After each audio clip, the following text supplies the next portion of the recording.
حدیث پاک میں آتا ہے کہ ہر شخص کے ساتھ ایک شیطان مقرر ہے، اور کافر کے ساتھ ہر وقت شریک حال رہتا ہے، کھانے پینے میں، سونے میں، لیکن بندہ مومن سے ذرا دور رہتا ہے، اور ہر وقت وہ منتظر رہتا ہے کہ جب بندہ مومن ذرا سا غافل ہو تو فوراً اس پر حملہ کر دیتا ہے۔ تو اللہ رب العزت نے قرآن کریم میں ارشاد فرمایا، بسم اللہ الرحمن الرحیم، یا ایھا الذین آمنوا لا تہلکم اموالکم ولا اولادکم عن ذکر اللہ۔ سورۃ المنافقون کے اندر کہ اے ایمان والو، تم کو تمہارے مال اور اولاد،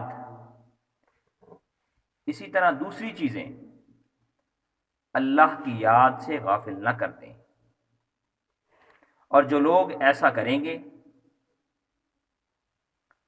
وہ خسارے والے ہیں۔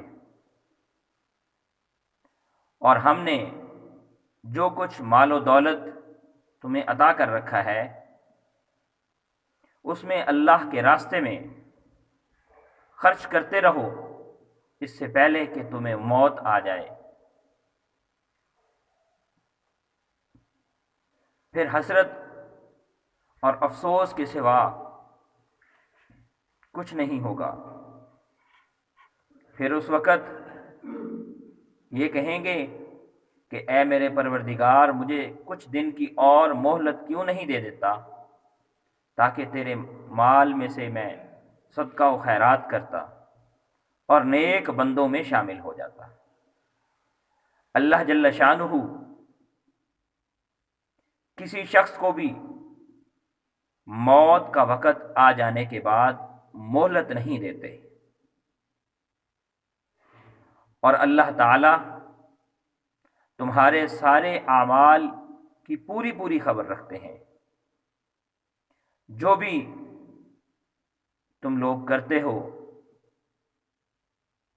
نیک ہو یا بد ہو، اچھا ہو یا برا ہو، انسان جیسے اعمال کرتا ہے ویسے ہی اس کو جزا ملے گی۔ اللہ جل شانہ کہ ایسے بھی بندے ہیں کہ جن کو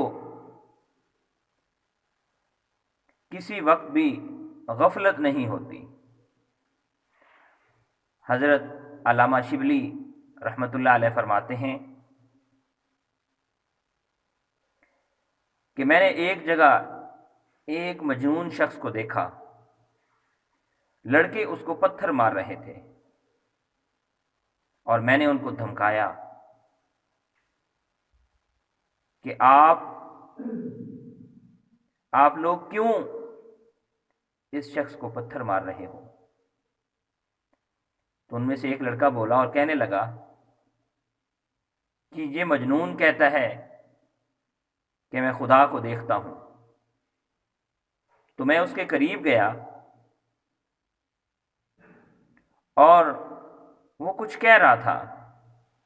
جب میں نے غور سے سنا تو وہ کہہ رہا تھا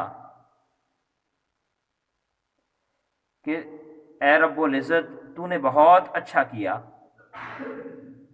کہ ان لڑکوں کو مجھ پر مسلط کر دیا۔ میں نے کہا یہ لڑکے تجھ پر ایک تہمت لگاتے ہیں۔ کہنے لگا کیا کہتے ہیں؟ میں نے کہا یہ کہتے ہیں کہ تم خدا کو دیکھنے کے مدعی ہو۔ یہ سن کر اس شخص نے ایک چیخ ماری اور کہا شبلی، اس ذات کی قسم جس نے اپنی محبت میں مجھ کو شکستہ حال بنا رکھا ہے اور اپنے قرب و بعید میں مجھ کو بھٹکا رکھا ہے، اگر تھوڑی دیر بھی وہ مجھ سے غائب ہو جائے یعنی حضوری حاصل نہ ہو تو میں درد فراق سے ٹکڑے ٹکڑے ہو جاؤں۔ اور یہ کہہ کر اس نے اپنا منہ دوسری طرف موڑ لیا اور شعر پڑھتا ہوا بھاگ گیا کہ تیری صورت میری نگاہوں میں جمی رہتی ہے اور تیرا ذکر میری زبان پر ہر وقت رہتا ہے اور تیرا ٹھکانہ میرے دل میں ہے، پس تو کہاں غائب ہو سکتا ہے۔ اور حضرت جنید بغدادی رحمۃ اللہ علیہ کا جب انتقال ہونے لگا تو کسی نے کلمہ لا الہ الا اللہ کی تلقین فرمانے لگے۔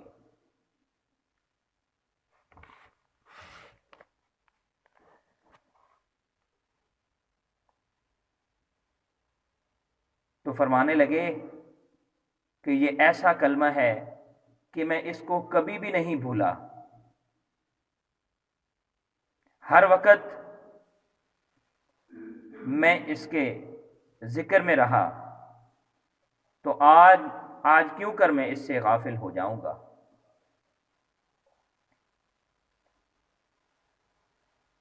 اور حضرت مشاد مشہور بزرگ ہیں رحمۃ اللہ علیہ، جس وقت ان کا انتقال ہونے لگا تو کسی پاس بیٹھنے والے نے دعا کی کہ حق تعالی شانہ آپ کو جنت کی فلاں فلاں دولتیں عطا فرمائیں۔ تو ہنس پڑے اور فرمانے لگے 30 برس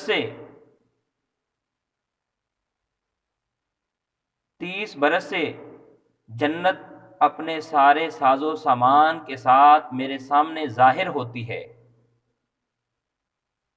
ایک دفعہ بھی اللہ جل شانہ کی طرف سے توجہ ہٹا کر اس کی طرف توجہ نہیں کی۔